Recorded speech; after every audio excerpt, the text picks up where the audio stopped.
See you, saya Ale dan ini Bicara Saham. Kali ini kita akan membahas emiten sektor properti, yaitu PT Adi Komuter Properti atau ADCP. Adi Komuter Properti masih optimis mengejar peningkatan pendapatan dan laba sampai dengan 50% di tahun 2023.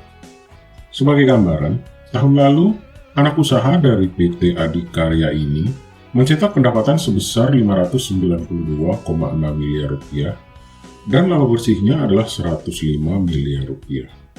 ADCP menargetkan pendapatan meningkat 45 sampai dengan 50% dan laba bersih meningkat dari 40% sampai dengan 50% dari tahun 2022. Salah satu katalis positif bagi ADCP adalah beroperasionalnya LRT Jabodebek yang berpengaruh pada penjualan produk properti berkonsep Transit Oriented Development dari Adi Komuter Properti. Lalu, selesainya pembangunan infrastruktur transportasi massal di Jakarta dan diproyeksikan akan meningkatkan nilai jual dan minat konsumen terhadap properti dengan konsep Transit Oriented Development tersebut. Kemudian, bagaimana kondisi fundamental dari Adi Komuter Properti pada saat ini? Yuk kita review. Tetapi sebelum itu, ayo di like, share, dan subscribe sebagai bentuk apresiasi dan membantu perkembangan dari channel ini.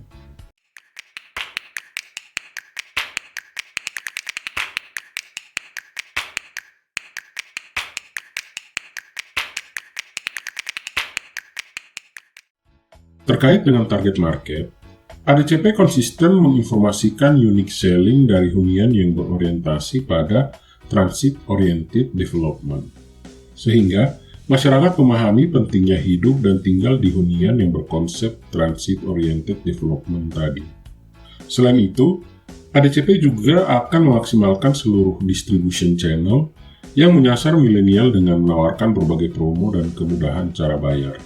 Hal itu berkaitan dengan kebijakan relaksasi loan to value hingga 100%. Kemudian, pada tahun 2024, ADCP tetap berfokus untuk menyelesaikan existing project untuk mempercepat perputaran persediaan menjadi pendapatan yang siap dibukukan oleh Adi Komuter Properti.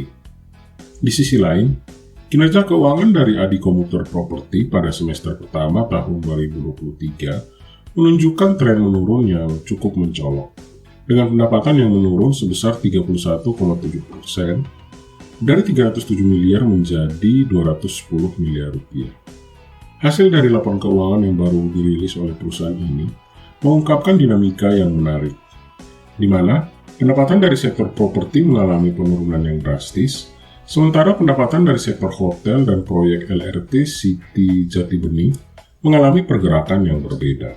Pendapatan dari bisnis properti merosot tajam dari 240 miliar menjadi 129 miliar. Ini menggambarkan tantangan yang dihadapi perusahaan dalam menghadapi kondisi pasar yang tidak menentu. Namun, sektor hotel justru menunjukkan pertumbuhan dengan pendapatan yang mencapai 51 miliar dari sebelumnya 42 miliar rupiah. Selain itu, proyek LRT City Jatibening juga mengalami peningkatan pendapatan yang signifikan, naik dari 24 miliar rupiah menjadi 29 miliar rupiah.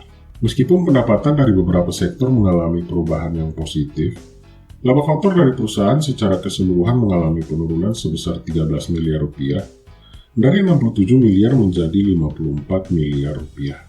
Beban umum dan administrasi juga mengalami kenaikan, naik dari 15 rupiah menjadi 17 miliar rupiah. Sementara beban pajak final mengalami penurunan, turun dari 6 miliar rupiah menjadi 4 miliar rupiah. Laporan keuangan juga mengungkapkan penurunan yang signifikan dalam laba sebelum beban keuangan, turun dari 43 miliar rupiah menjadi 23 miliar rupiah. Namun, perusahaan berhasil mengurangi beban keuangan dari 5 miliar menjadi 2 miliar rupiah. Laba sebelum pajak juga terpangkas dari 37 miliar menjadi 20 miliar. Sehingga, laba yang dapat diatribusikan kepada pemilik entitas induk pun mengalami penurunan drastis dari 37 miliar menjadi 20 miliar pada semester pertama tahun 2023. Ada beberapa aspek positif yang dapat diambil dari laporan keuangan ini. Meskipun aset perusahaan mengalami penurunan sebesar 44 miliar, Nilai ekuitas justru meningkat dari 2,4 triliun menjadi 2,47 triliun rupiah pada bulan Juni 2023. Selain itu, liabilitas perusahaan juga berhasil ditekan dari 3,8 triliun rupiah pada bulan Desember menjadi 3,7 triliun pada bulan Juni 2023. Dalam hal arus kas, perusahaan mencatatkan arus kas yang dihasilkan dari aktivitas operasional sebesar 146 miliar rupiah pada semester 1 2023.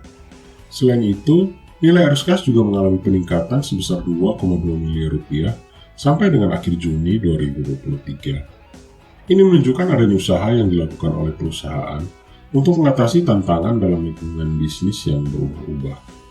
Kondisi keuangan dari Adi Komuter Properti pada semester pertama 2023 memberikan gambaran tentang berbagai perubahan dan tantangan yang dihadapi oleh perusahaan. Meskipun mengalami penurunan yang signifikan dalam beberapa aspek, upaya untuk mengoptimalkan pendapatan dan mengurangi beban keuangan tampaknya menjadi fokus perusahaan untuk menjaga stabilitas dan pertumbuhan yang berkelanjutan. Akhirnya, bagaimana pendapat CEO semua mengenai emiten Adi Komuter Properti? Tulis di kolom komentar. Stay smart, dan kita bertemu kembali di Bicara Saham selanjutnya.